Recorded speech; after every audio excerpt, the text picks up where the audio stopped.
Hello' everyone, আশা কৰোঁ আপোনালোক ভালে আছে।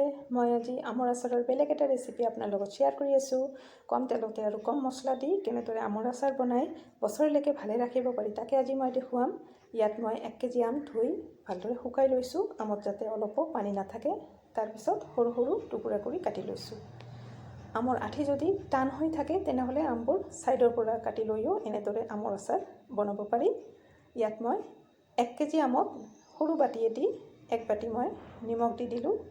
আমৰ আচাৰত নিমখ বেছি কৰি দিলে আমৰ আচাৰ বহুত দিনলৈকে ভালে থাকে। এতিয়া মই ভালদৰে মিক্স কৰি ল'ম যাতে নিমখ সকলোখিনিতে ভালদৰে লাগি যায়। তাৰপিছত ঢাকন এখনেৰে ঢাকি নিমখতে মই এনেদৰে আমবোৰ ঢাকি থৈ দিম গোটেই ৰাতি, কিন্তু মাজে মাজে ওলোটাই দিব লাগিব। এতিয়া 3-4 ঘণ্টামান পিছত আমৰ পৰা পানী এৰিছে। আমত এনেদৰে নিমখ সানি থৈ দিলে আমত থকা এক্সট্ৰা পানীও ওলাই যায় আৰু তেতিয়া আমৰ আচাৰ বহুত দিনলৈকে ভালে থাকে। এতিয়া মই ঢাকন এখনেৰে ঢাকি থৈ দিম গোটেই ৰাতি। মাজে মাজে মই ওলটাই দিছোঁ। এয়া চাওক, তাৰ পিছদিনাখন আমৰ কালাৰ একদম চেঞ্জ হৈ গৈছে। মাজে মাজে ওলটাই দিলে এনেদৰে সমানভাৱে কালাৰটো চেঞ্জ হয়, নহ'লে এফালে সেউজীয়া হৈ থাকে। এতিয়া চালনী এখনত মই আমবোৰ ঢালি দিছোঁ যাতে নিমখৰ পানীবোৰ পৰি যায়। এনেদৰে মই আধা ঘণ্টা থৈ দিম।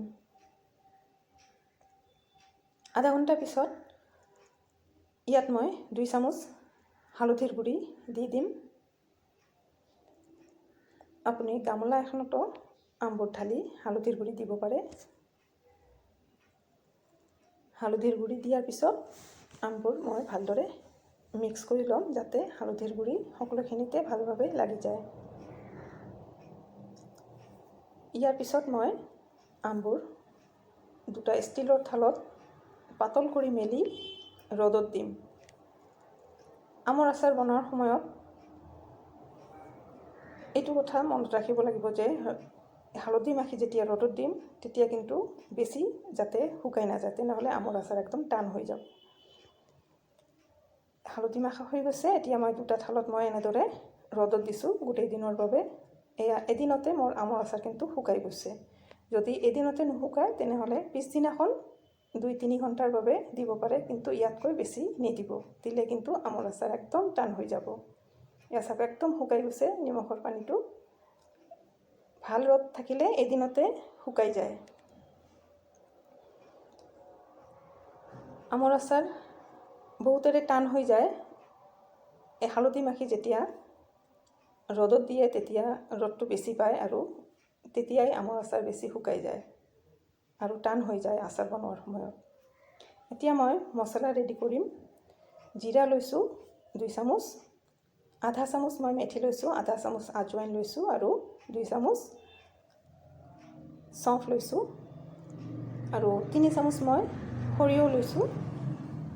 ইয়াত আপুনি গোটা ধনিয়া দিব পাৰিব 2 চামুচ। মোৰ গোটা ধনিয়া নাই কাৰণে মই পিছত ধনিয়াৰ গুড়ি ব্যৱহাৰ কৰিম। গোটা ধনিয়া থাকিলে একেলগে 2 চামুচ দি ভাজিব পাৰিব। ইয়াত মই 2-3 মিনিট ল' ফ্লেমত মছলাখিনি ভাজি ল'ম। মছলাখিনি ভাজা হৈ গৈছে। এতিয়া মই গেছটো অফ কৰি দিম। অফ কৰি দিয়াৰ পিছত সৰিয়হখিনি ইয়াত দি দিলোঁ যাতে অলপ গৰম হয়। অলপ গৰম হ'লে মিক্সিত ভালভাৱে গুড়ি হয়। এতিয়া মই মিক্সিত গুড়ি কৰি লৈছোঁ। একদম মিহি গুড়ি কৰা নাই, আধা গুড়ি কৰি লৈছোঁ। এতিয়া গামলা এটাত মই গুড়িবিলাক দি দিলোঁ মছলাৰ। তাৰপিছত ধনিয়া যিহেতু মই আগত দিয়া নাই, সেয়ে 2 চামুচ ধনিয়াৰ গুড়ি, জালুক গুড়ি মই 2 চামুচ দিছোঁ, হালধিৰ গুড়ি 1 চামুচ আৰু নিমখ 1 চামুচ। এতিয়া সৰিয়হ তেল মই ইয়াত দি দিম।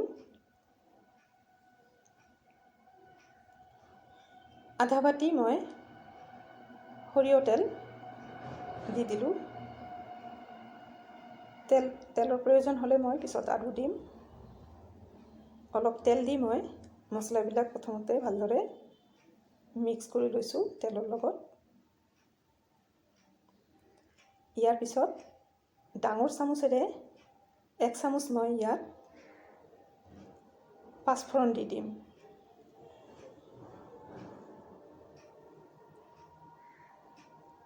পাঁচফোৰণ দিয়াৰ পিছত ভালদৰে মিক্স কৰি ল'ম। আৰু এতিয়া মই আমৰ টুকুৰাবোৰ দি দিম ইয়াত।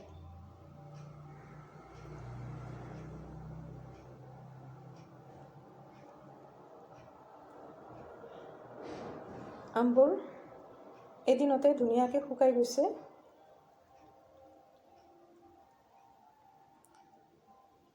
আমবোৰ দিয়াৰ পিছত ভালদৰে মই মিক্স কৰি ল'ম। ভালভাৱে চাৰিওফালে যাতে লাগি যায় মছলাবোৰ, সেই ভালভাৱে মিক্স কৰি ল'ব লাগিব। ইয়াত মই আধা বাতি আৰু তেল দি দিলোঁ। তেলৰ প্ৰয়োজন হ'লে মই আৰু দিম, একবাৰে বেছি নিদিম।